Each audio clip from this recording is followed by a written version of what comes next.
Hi friends, நம்ம சேனலை இப்பதான் ஃபர்ஸ்ட் டைம் பார்க்கறீங்கன்னா மறக்காம நம்ம சேனலை சப்ஸ்கிரைப் பண்ணுங்க. கூடவே பக்கத்துல இருக்க பெல் ஐகானையும் கிளிக் பண்ணுங்க. வாங்க ஃப்ரெண்ட்ஸ், வீடியோக்குள்ள போகலாம். ஹாய் ஃப்ரெண்ட்ஸ், நம்ம இந்த வீடியோல பார்க்க போறது தீபாவளி ஸ்பெஷல் ஸ்வீட் ரெசிபி தான் பார்க்க போறோம். இப்போ வாயில வச்ச உடனே கரையக்கூடிய மைசூர் பாகு, ஆனா நெய் எதுவுமே சேர்க்காம நம்ம எண்ணெய் சேர்த்து எப்படி பண்றேன்னு பார்த்துடலாம். அதுக்கு ஃபர்ஸ்ட் ஒரு கடாய் வச்சிருக்கிறேன். அதுல ஒரு கப்பு கடலை மாவு எடுத்து வெறும் கடாயில தான் நான் இப்போ வறுத்து எடுக்க போறேன். நம்ம யாவது பாத்திரத்துல ஃபர்ஸ்ட் நம்ம எந்த கப்போ பவுலோ எது வேணுமோ நம்ம எடுத்துக்கலாம். எதுல மெஷர் பண்றோமோ அதுல எல்லா திங்ஸும் நீங்க மெஷர் பண்ணி எடுத்துக்கோங்க. நான் இப்போ இந்த கப்புக்கு ஒரு கப்பு மாவு எடுத்துக்கிறேன். இப்போ இதை மீடியம் டு ஸ்லோ ஃப்ளேம்ல வச்சு 2 நிமிஷம் நல்லா இந்த மாவோட பச்சை வாசனை போற அளவுக்கு வறுத்து எடுத்துக்கலாம். ரொம்ப ஈஸியா பண்ணிடலாம், பிகினர்ஸ் கூட ரொம்ப ஈஸியா பண்ணிடலாம். எப்படி பண்றேன்னு இப்ப பார்க்கலாம். நம்ம இப்போ 2 நிமிஷம் நல்லா ஸ்லோ ஃப்ளேம்ல வறுத்துட்டு பார்க்கலாம். இப்ப பாருங்க, மாவு நம்ம 2 நிமிஷம் ஸ்லோ டு மீடியம் ஃப்ளேம்ல வச்சுட்டு நல்லா பச்சை வாசனை போற அளவுக்கு வறுத்து எடுத்தாச்சு. இப்போ ஸ்டவ் ஆஃப் பண்ணிடலாம். இப்ப நம்ம வறுத்து வச்ச மாவை நான் இப்போ ஒரு வடிகட்டியில சேர்த்து நல்லா நம்ம ஃபில்டர் பண்ணி எடுக்க போறோம். நீங்க அரிப்பு அந்த மாதிரி எது வேணா எடுத்துக்கலாம். இப்ப இதுல கொஞ்சம் கொஞ்சமா மாவை சேர்த்து கட்டி எதுவும் இல்லாம நம்ம அரிச்சு எடுக்க போறோம். நம்ம அப்போ மிக்ஸ் பண்ணும்போது கட்டி தட்டாம இருக்கும், சாஃப்டா இருக்கும் மாவு. இப்போ அரிச்சு எடுத்துக்கலாம். இப்ப பாருங்க, நம்ம ஃபில்டர் பண்ணி எடுத்த பிறமே மாவு எவ்வளவு உருண்டை உருண்டையா இருக்கு. அது இதை நம்ம இதை போல கை வச்சு நல்லா இதை போல மேஷ் பண்ணி விட்டுக்கோங்க. இதுல கப்பி எதுவும் வராது. இந்த மாவு இப்படி உருண்டு உருண்டு இருந்து அப்படின்னு சொன்னா நம்ம மைசூர் பாகு கிண்டும் போது ஒரு மாதிரி உருண்டு உருண்டு இருக்கும். அதற்காக தான். இப்ப இதுல வேஸ்ட்ன்னு சொன்னா இவ்வளவுதான் வந்திருக்குது. நம்ம மாவு ஃபுல்லாவே இப்ப பாருங்க எவ்வளவு சாஃப்டா இருக்குது. இத மாதிரி ஃபில்டர் பண்ணி எடுத்துக்கோங்க. இப்ப சீனி பாகு ரெடி பண்ணிடலாம். அதுக்கு நம்ம மாவு எடுத்த அதே கப்ல ஒரு கப்பு சீனி எடுத்துருக்கேன். அதை இப்ப சேர்த்துடலாம். அது கூட ஒரு 3/4 கப்பு தண்ணி சேர்த்துருக்கோங்க. இப்ப சீனி பாகு நல்லா கரைஞ்சி ஒரு கம்பி பதம் வரணும். இப்ப நல்லா கரைஞ்சி காய தொடங்கட்டும். நம்ம அதுக்கு முன்னாடி நம்ம எந்த பாத்திரத்துல மைசூர் பாகு ஊத்தி வைக்க போறோமோ அதுல எண்ணெய் கிரீஸ் பண்ணிக்கலாம். அப்புறம் மாவும் எண்ணெய் ஊத்தி நல்லா மிக்ஸ் பண்ணி ரெடி பண்ணிக்கலாம். இது ரெடி ஆகட்டும். இப்ப பாருங்க, நான் ஒரு கேக் டின்ல தான் எண்ணெய் ஊத்தி நல்லா கிரீஸ் பண்ணி வச்சிருக்கிறேன். இப்ப நம்ம மாவுல எண்ணெய் சேர்த்து மிக்ஸ் பண்ணி வைக்க போறோம். எண்ணெய் நம்ம எந்த பவுல்ல எடுத்தோமோ அதே அளவு எண்ணெய் எடுக்க போறோம். மாவு எடுத்து அதே அளவு எண்ணெய் எடுக்க போறோம்.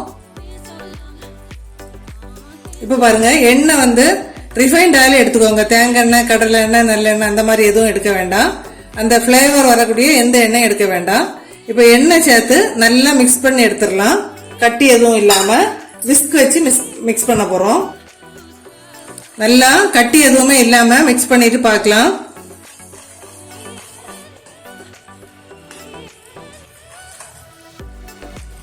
இப்ப கட்டி எதுவுமே இல்லாம மாவு ரெடி பண்ணிட்டோம். இப்ப சீனி பாகு நமக்கு இன்னும் கொஞ்சம் கூட ரெடி ஆகணும். 1 நிமிஷம் கூட வெயிட் பண்ணலாம்.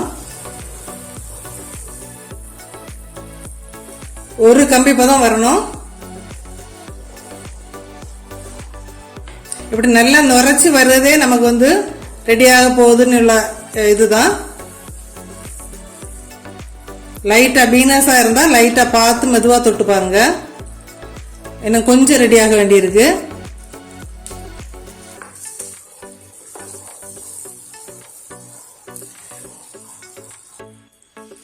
இப்ப பாகு நம்ம செக் பண்ணிடலாம். இத மாதிரி கரண்டில எடுத்துட்டு லைட்டா இப்படி தொட்டுட்டு இப்படி பார்த்து பாருங்க. லைட்டா ஒரு கம்பி பதம் இந்த பாருங்க. இத மாதிரி இப்ப கரெக்டான பதத்துக்கு ரெடி ஆயிருக்கு. நம்ம இப்ப மிக்ஸ் பண்ணி வச்ச மாவை இதுல சேர்த்துடலாம். அடுப்பை சிம்ல வச்சுக்கோங்க. இப்ப கொஞ்சம் கொஞ்சமா சேர்த்து மிக்ஸ் பண்ணிடலாம்.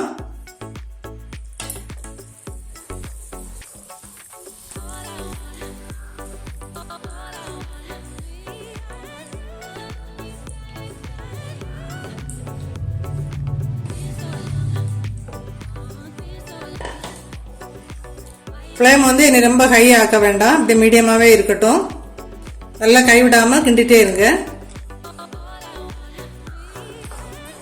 அடுப்பு வந்து மேக்ஸிமம் சிம்லேயே வச்சுக்கோங்க, கைவிடாமல் நல்லா கிண்டிகிட்டே இருங்க. இது மாதிரி பாருங்க, கொஞ்சம் திக்காக தொடங்கிட்டு கைவிடாம கிண்டிட்டே இருங்க. இன்னும் 2 நிமிஷம் கூட வெயிட் பண்ணலாம். இப்போ நம்ம மாவு சேர்த்ததுலேருந்து இன்னும் கொஞ்சம் கூட திக்காக இருக்கு, இன்னும் டைம் எடுக்கும். உங்களுக்கு வந்து நெய்யோட ஃப்ளேவர் பிடிக்கும் அப்படின்னு சொன்னால் நீங்கள் எண்ணெய் பாதி கப்பு நெய் பாதி கப்பு சேர்த்துக்கோங்க. நெய் வேண்டான்னு சொல்கிறவங்க 1 கப்பு எண்ணெயே சேர்த்துக்கோங்க. இப்போ பாருங்க, கொஞ்சம் நல்லா திக்காயிட்டு இன்னும் கொஞ்சம் கூட உருண்டு வரணும், அது வரை வெயிட் பண்ணலாம். இப்போ பாருங்க, சைடெல்லாம் பபிள்ஸாக வந்து நம்ம நல்லா திக்காயிட்டு, இப்போ இந்த மாவை வந்து நம்ம வந்து ஆயில் கிரீஸ் பண்ணி வச்சிருக்க பிளேட்டுக்கு மாற்றிடலாம்.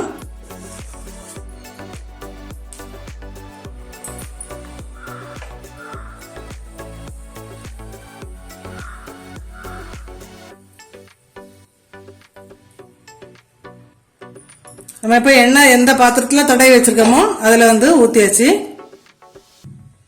இப்போ நம்ம கேக் டின்ல ஊற்றி வச்சிருக்கோம். ஆனால் பாத்திரம் வந்து நல்லா சுடும். நீங்கள் வந்து ஃபர்ஸ்ட் பிகினர்ஸாக இருந்த லைட்டாக வந்து ஒரு துணி ஏதாவது பிடிச்சிட்டு இப்படி லைட்டாக டேப் பண்ணி விட்டுக்கோங்க.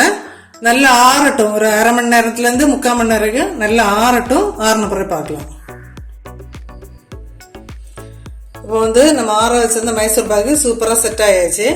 நம்ம இப்போ நம்ம தேவையான ஷேப்ல கட் பண்ணி எடுத்துடலாம்.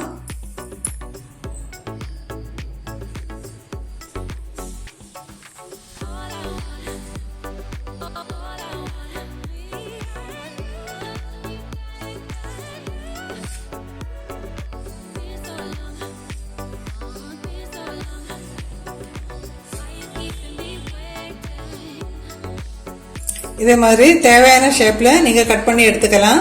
இங்க பாருங்க எவ்வளவு சாஃப்டா இருக்கு அப்படின்னு சொல்லிட்டு, வாயில வச்ச உடனே கரைஞ்சி போகும், அந்த அளவு சாஃப்டா இருக்குது. இதே மெத்தட்ல நீங்களும் ட்ரை பண்ணி பார்த்துட்டு மறக்காம கமெண்ட் பண்ணுங்க ஃப்ரெண்ட்ஸ்.